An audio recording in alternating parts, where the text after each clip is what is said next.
pada saat kemudian kita sudah menggunakan kesadaran itu tadi, lama-lama muncul, oh ya, aku sebenarnya sudah berada di titik finish, udah nggak perlu nyari-nyari apa di eksternal, di luar udah nggak perlu lagi gitu ya Pak Wayan. Iya, iya, Semuanya udah ada di dalam saat kemudian kita mulai untuk iya, tenang. iya, iya. Makanya ketika kita berlari mengejar sesuatu, di belakang kita kan ada yang mengikuti kita, Oh, iya, seperti iya, iya, lokomotif. iya. Ya, begitu lokomotif berhenti, yang di belakangnya ngikut ke dia, Mm, mm, mm, ikut mm. berhenti juga. Nah, kadang kita terus mencari ke depan, sementara yang di belakang kita menunggu kita berhenti gitu, untuk kita syukuri. Iya, iya. Contoh nih Mas, kita punya uang 1 miliar. Karena kita nggak bersyukur, kita kejar lagi 2 miliar. Punya 2 miliar, kita kejar lagi yang 3 miliar. Sampai yang Mas Hendra bilang tadi, sampai 100 miliar. Iya. Terus yang tadi-tadinya itu, 1 miliar, 2 miliar, 3 miliar, ikut ngejar kita. Karena merasa ditinggal. Aku udah datang tadi, kenapa kamu tinggal? Untuk kamu syukuri. Gitu. Begitu kita berhenti, akhirnya kita bisa menikmati yang 1 miliar, 2 miliar, 3 Mm, miliar, gitu mm, contohnya Mas Hendra. mm. Nah, tapi karena kita terus mengejar ke depan, kita sampai lupa mensyukuri yang sudah kita dapatkan gitu. Ya, Tapi gini Pak, mm, kan banyak orang tuh takut. Tadi kan sebenarnya pada saat lawan daripada kemudian kita tidak mengejar itu kan kita mulai sadar, berhenti tapi dengan kesadaran gitu ya, kan. Justru semakin di situ kita justru malah kemudian karena mungkin sudah selaras dengan semesta, semuanya ya, menjadi datang lebih mudah gitu. Nah, ya, permasalahannya adalah sebagian dari kita itu takut untuk kemudian berhenti karena nanti takut takut tertinggal dengan tetanggaku, tertinggal dalam mm, konteks rezeki, mm, kesempatan atau pengakuan gitu kan butuh diakui, butuh validasi gitu. Manusiawi Pak Wayan. ya, ya, Nah, caranya kita membedakan antara berhenti karena takut dan berhenti karena sebuah kesadaran itu bagaimana? ya, Iya, teman-teman, balik lagi kita ketemu sama guru kita ya, tercinta, Dr. Iwayan Mustika. Mudah-mudahan beliau tetap sehat selalu, membersamai kita, bisa menyampaikan aliran-aliran ayah ibu semesta, sehingga bisa mengencourage kita untuk bertumbuh secara spiritualitas gitu ya. Eh, Langsung saja ya, kita ingin menyampaikan beberapa hal mungkin ke Pak Wayan. Eh, Akhir-akhir ini mulai muncul sebuah kesadaran Pak bahwa semakin tak mengejar itu hidup kita lebih lega, hidup kita lebih bahagia, dan menariknya semakin nggak mengejar justru kita semakin menarik sesuatu yang dulu ya, kita kejar dan sulit untuk datang gitu. Jadi seringkali dalam hidup ya, kita itu kan dari kecil kita diajari untuk mengejar gitu Pak Wayan. Even itu adalah jodoh, rezeki, atau mungkin juga kita diajarin untuk mengejar ketenangan batin gitu. Tapi masalahnya semakin kita kejar, rasanya justru semakin jauh gitu. Makin kita ya, berusaha keras, semakin kayak semesta itu kayak menutup pintu gitu. Timbul ya, benak di dalam benak saya kemudian gimana sih cara ya, cara kerja semesta ini gitu kan ya. Karena ketika ada di sebuah momentum kita ya, mencoba untuk berhenti mengejar, justru kok semuanya kok datang lebih mudah ya. mm, mm, Semuanya datang dengan sendirinya, rezeki ya, mengalir, dan kayak orang-orang yang baik dan frekuensinya bagus tuh ya, kayak berdatangan sendiri gitu Pak. Dan ya, pelan-pelan hati itu kayak terasa damai gitu. ya, Nah, mungkin ada rahasia kehidupan di balik ini semuanya sehingga pada momentum kali ini mohon ya, berkenan Guru Iwayan Mustika untuk memberikan pandangannya supaya ini ya, menjadi sebuah literasi baru buat teman-teman untuk bertumbuh gitu. ya. Silakan, silakan Pak Wayan. Kalau kita dikasih makanan, lalu makanan itu kita buru-buru telan, telan, telan aja gitu, nggak dikulum, nggak dinikmati rasanya, kan nggak dapat nikmatnya Mas Hendra. Karena apa? Buru-buru ditelan. Ada kata burunya di situ. Kenapa orang buru-buru menelan? Karena mungkin dikejar-kejar oleh waktu, kegiatan. Ada kata buru di situ, ada kata kejar di situ.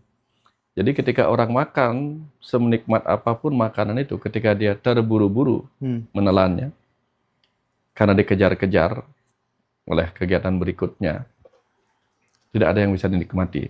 Sama halnya ketika kita memburu sebuah pencapaian, maka mungkin kita sedang dikejar-kejar. Kita dikejar, makanya kita mengejar. Kalau orang dikejar dan mengejar, yang terjadi apa? Capek, Mas Eko. Capek.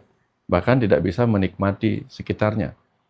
Bayangkan kalau kita di tol dengan kecepatan 100 km per jam lah. Sempat nggak kita menikmati pemandangan sekitar kita? Jarang. Karena kita harus fokus ke depan. Sedikit saja kita lain-lain itu sudah kemiringan, bisa berbahaya.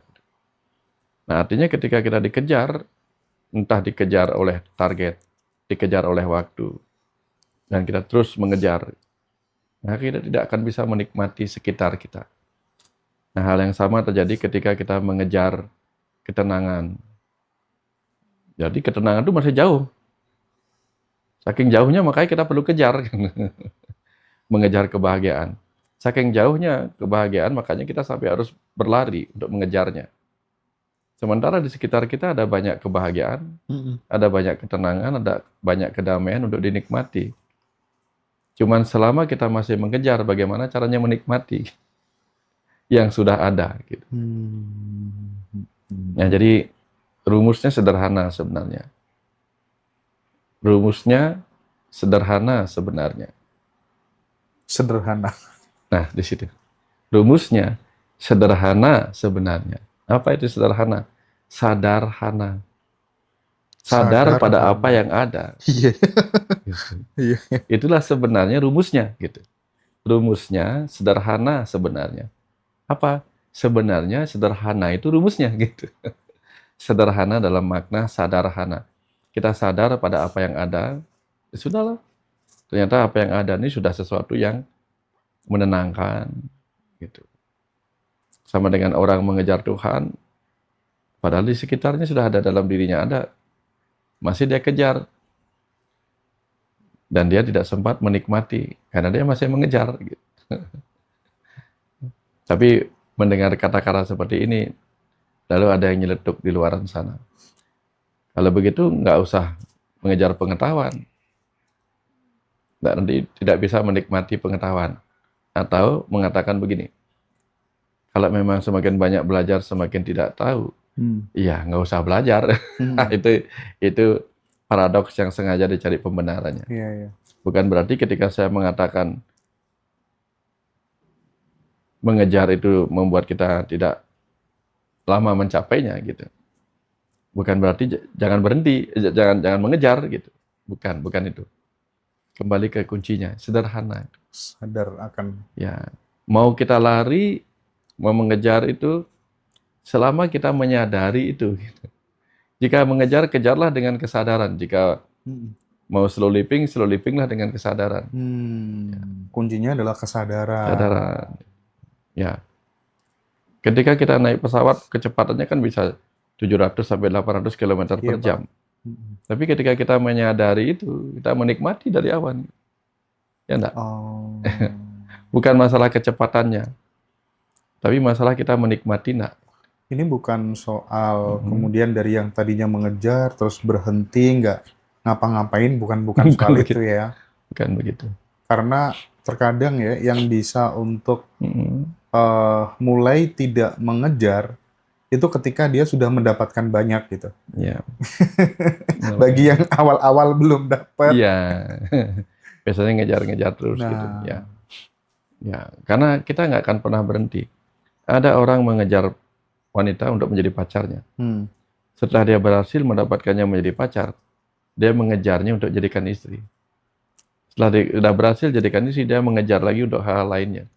Mengejar untuk jadi ibu dari anak-anaknya.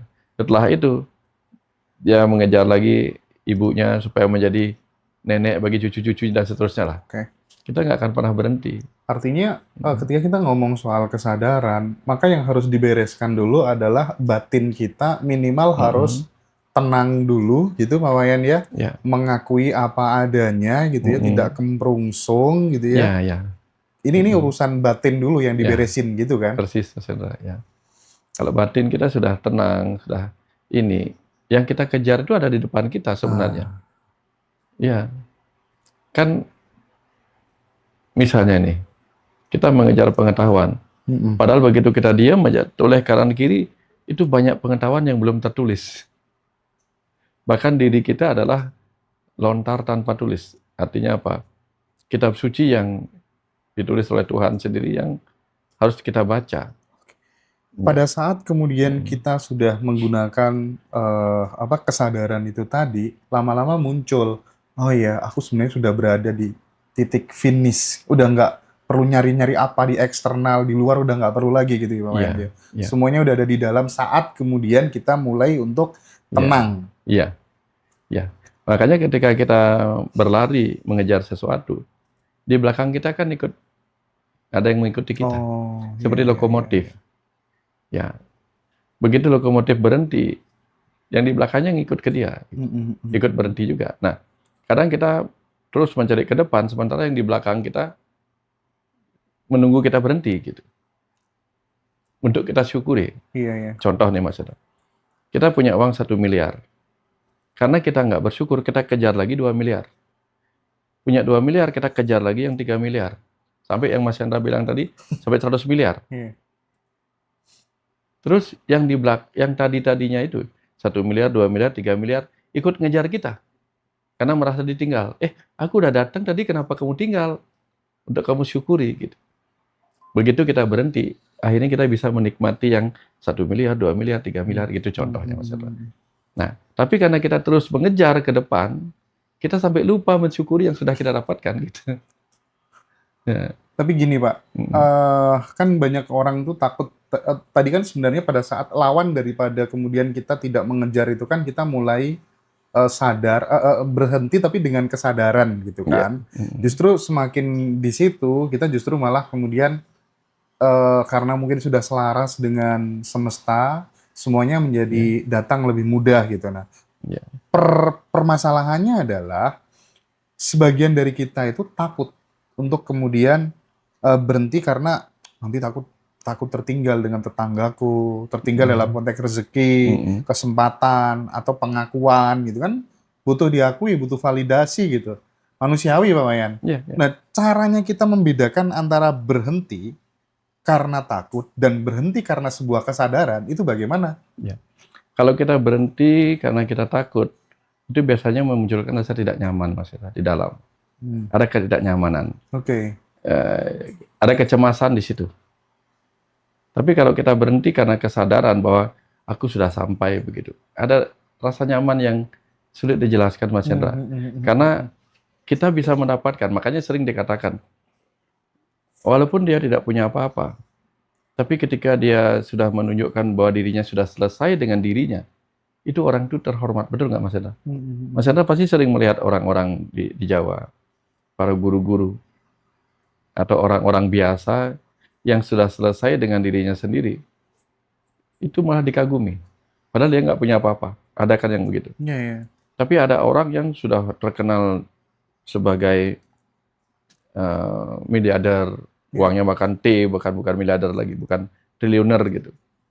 Tapi ketika dia tidak berhenti-berhenti, orang nggak sempat berkenalan dengan orang seperti itu. Orang nggak sempat memberi hormat. Bagaimana memberi hormat orang yang terus berlari gitu.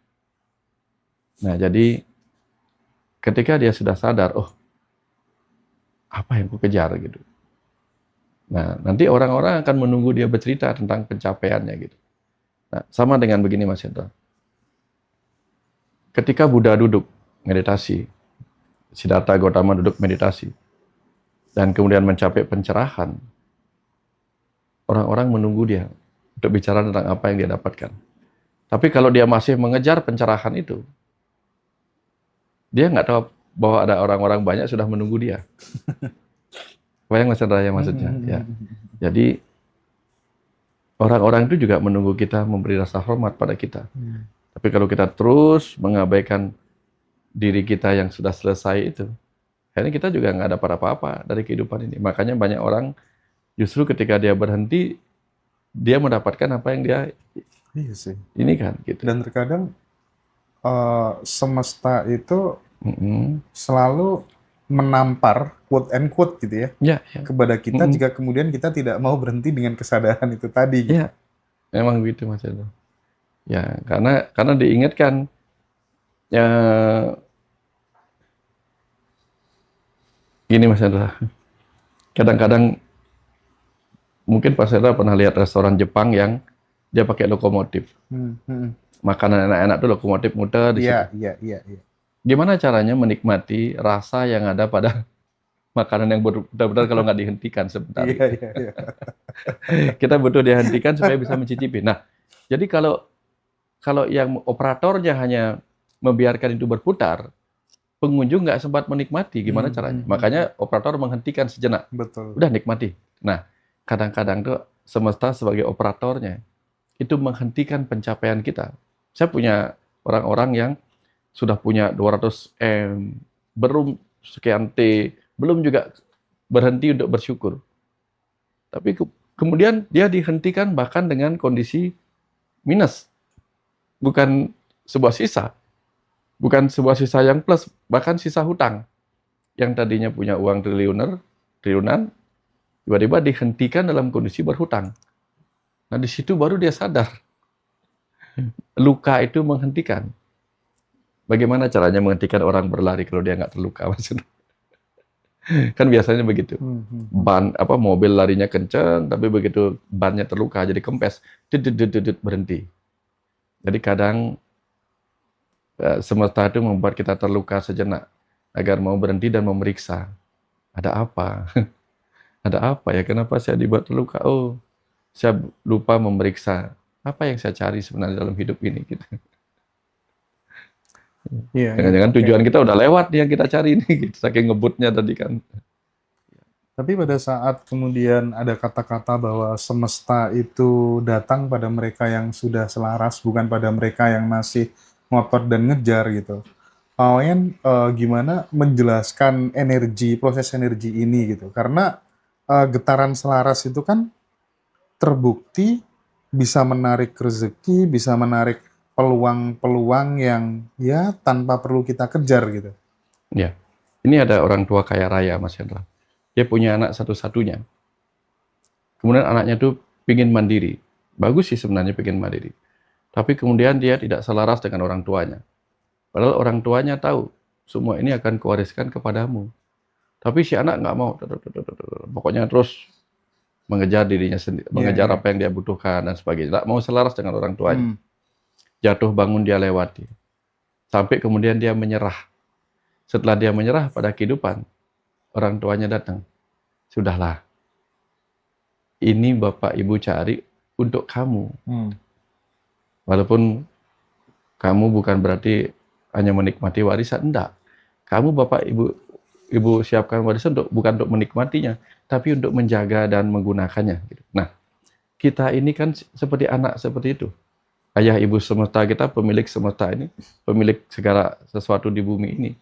Tapi ketika kita tidak selaras dengan ayah ibu kita sendiri, kita bingung mencari kedamaian kita sendiri.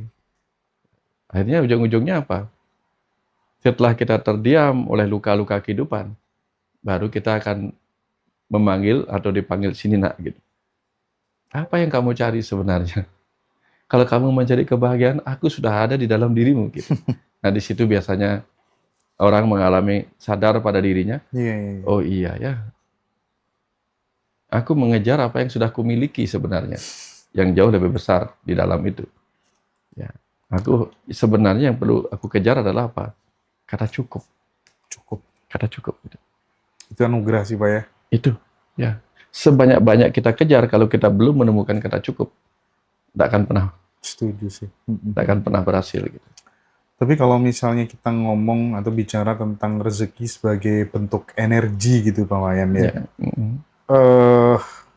Caranya gimana sih supaya kemudian energi di dalam diri kita itu bisa menjadi wadah untuk menerima gitu. Wadah yang pantas untuk menerima gitu.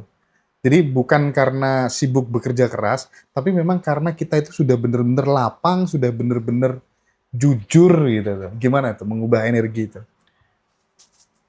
Ajaran orang-orang dulu tuh mengajarkan kita untuk menjadi kosong.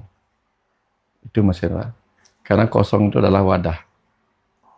Ya, ketika kita belum merasa kosong, kosong dalam arti bukan, kalau terus merasa kosong dalam arti belum merasa cukup, maka kita pasti akan ngejar terus, bukan. Yang dimaksud kosong itu kosong yang berisi, Mas Hendra. Berisi apa? Berisi kepasrahan, berisi kesabaran, berisi ketulusan, berisi keikhlasan. Nah, pada saat seperti itu baru biasanya diberikan. Ya, eh, ada anak kecil, nih, bayi, bukan bayi, ada anak. Ibunya menyiapkan dia makanan. Selama dia masih muter-muter sana sini gitu, muter-muter, bagaimana caranya ibu menyuapkan dia makanan? Begitu dia membuka mulutnya, gitu. Itu artinya apa? Kosong. Mulut saya sudah kosong. Ya udah, baru tak isi gitu. Nah, semesta itu sudah menyiapkan itu, dia biarkan aja kita lari-lari, lari-lari mengejar apa yang kita anggap menyenangkan gitu. Iya, iya, iya. Menunggu kita merasa lapar dan gitu lagi. Nah, makanya dalam berbagai video-video yang di-share itu kan bahkan memberi minum obat, minum apa-apa, yang ditunggu adalah dia membuka mulut gitu. Simbol dari kekosongan itu. Oh. Ya, bila dia kosong, ya, nanti akan diberikan begitu. Ya. Jadi pada akhirnya yang kita butuhkan itu bukan sekadar afirmasi, tetapi rasa atau kepercayaan bahwa diri kita itu layak dan pantas untuk dititipi. Itu menjadi lebih penting. Iya. Ya. Kapan murid siap? Saat itu guru datang. Apa yang dimaksud saat murid siap? Saat murid itu bertanya. Bertanya menandakan dia sudah kosong. Sedang kosong dengan pengetahuan itu, datanglah gurunya memberi dia jawaban. Kalau misalnya, nak hari ini kita belajar apa? Nggak usah Bu, aku sudah tahu. Sudah merasa penuh. Diberitahu nggak lagi dia? Enggak kan? Kapan dia merasa kosong dengan simbolnya adalah bertanya, nah itu disebut murid siap. Nah, kalau kita misalnya dalam kondisi belum kosong, kadang-kadang kita dikosongkan, Mas. Oke. Bahkan diminuskan. Supaya kita akhirnya apa? Aku siap untuk bertemu denganmu, gitu. Mu dalam arti macam-macam. Ada yang kosong dalam harapan, dia putus asa. Nah, tapi sayangnya ketika putus asa melakukan tindakan yang tidak baik. Padahal ketika dia putus asa dan dia diam, kadang-kadang mengalir sesuatu, solusi. Jadi minimal harus banyak-banyak diem dulu ya Pak Wayan ya? Ya, diam dalam konteks kita sadar, kontemplasi. Ya, merenung dalam kekosongan itu. Maka dalam konteks meditasi bagaimana kita mendapatkan wahyu kan caranya kita mengosongkan pikiran, lagi-lagi kosong. No mind. No mind, mengosongkan pikiran sehingga apa? Maksudnya mengosongkan pikiran itu bukan terus wahyu gimana dong cara masuk, bukan. Mengosongkan pikiran yang dipakai oleh pikiran. Sehingga apa? Pikiran dipakai oleh si pemilik pikiran itu. Si aku. Si aku yang itu, sang jiwa itu. Maka dia yang memasukkan pengetahuan tertentu untuk kemudian dipakai oleh pikiran. Jadi satu pikiran sebagai alat, satu pikiran sebagai pengguna. Kapan pikiran sebagai alat dipakai oleh pikiran sebagai si pengguna, kadang-kadang dia nggak menemukan solusi. Sehingga dia harus kadang-kadang dibuat putus asa. Diam, sehingga pikiran hanya tinggal sebagai alat yang kemudian dipakai oleh sang roh, kecerdasan atas sadar dalam diri. Nah, di situ biasanya solusi-solusi datang. Nah, di situ biasanya yang dia dapatkan apa? Oh, ternyata aku sudah punya ini, sudah punya itu. Baru biasanya dia menemukan potensi-potensi terpendamnya, Mas. Inilah yang di Islam disebut latihan kepasrahan mendalam itu tadi. Tapi gini Pak, ngomong-ngomong soal kepasrahan gitu ya. Jadi ternyata bener ya bahwa Tuhan tuh maha Maha Pengasih, Maha Penyayang itu Mm-mm. bener banget gitu. Ya. Jadi semakin kita pasrah, kita benar-benar berserah, Mm-mm. kita tidak kemudian terkontrol oleh pikiran, tapi Ya. justru kita bersedia dan terhubung dengannya gitu Ya. ya. Mm-mm. Ngobrol dengan diri, mau minta Ya. digimanain tuh kadang Mm. itu tuh kayak merasa Tuhan keajaiban tuh nggak perlu jauh-jauh ternyata gitu ya. Ya. Even dari tubuh kita, ya kita mau dibangunin jam berapa, kita mau Ya. nyetel tubuh yang seperti ini, Ya. kita benar bisa terkonek sama yang di dalam gitu loh. Ya. Karena eh, jiwa ini, roh ini adalah yang punya tubuh ini, yang diberi berkah tubuh manusia ini. Tubuh manusia ini mengandung kecerdasan yang mengagumkan, yang sering dikenal sebagai kecerdasan bawah sadar. Tapi yang kemudian banyak memakai tubuh ini si pikiran, yang kadang bahkan ditemani oleh reaksi-reaksi egonya, oleh perasaannya sendiri. Iya, iya. Akhirnya ketika dia bingung dengan kehidupannya sendiri, dia bahkan tidak tahu, serahkan saja sama bos. Nah, contoh begini Mas Hendra, saya punya mobil itu misalnya, tapi saya hanya seorang sopir. Namanya sopir kan kadang-kadang uangnya habis. Mm-mm. Bensin habis, uang habis. Bingung. Atau tiba-tiba mobil ngadat, bingung, harus dibawa ke bengkel, bingung kan. Saking bingungnya dia nggak sadar bahwa apa? Di belakangnya ada penumpang. Si pemilik mobil itu yang kaya raya. Minta aja uang ke sana. Bensin terisi. Minta aja uang di sana. Mobil bisa diperbaiki. Tapi karena yang dia pikir, aku kan nggak punya uang. Si sopir bilang begitu. Dia bingung dengan masalah yang ada pada perjalanannya. Hmm. Nah, mirip seperti si pikiran ini.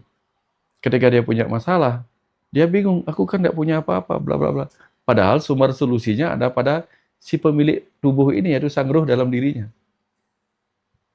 Nah, dia mintanya ke mana? Minta ke temannya. Kamu punya uang nggak? Teman itu si kondekturnya. Kamu punya teman nggak? Punya uang nggak? Aku nggak punya uang.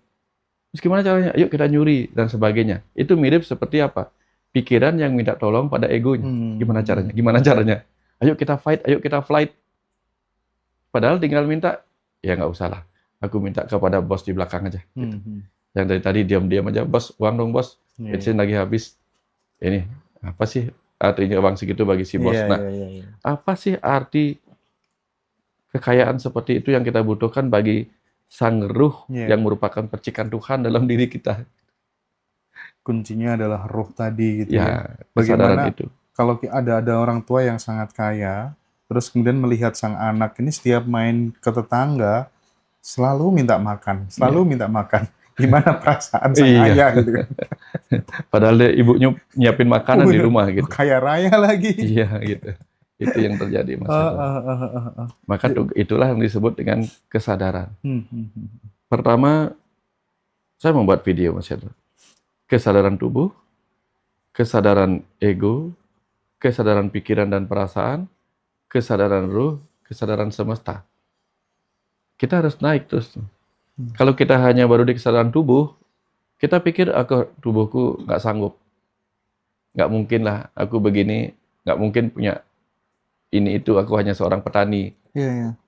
Kemudian dia ikutin kesadaran egonya. Kayaknya nggak mungkin. Selalu nggak mungkin, nggak mungkin. Tapi begitu dia ikuti kesadaran rohnya, semua menjadi mungkin. Udah. Dan faktanya apa? Ada nggak petani kaya? Ada. Ada. Ada nggak pemulung kaya? Ada. Bukan nggak ada. Ada nggak pejabat miskin? Ada. Bukan nggak ada. Karena dia tidak menggunakan kesadaran itunya. Oke.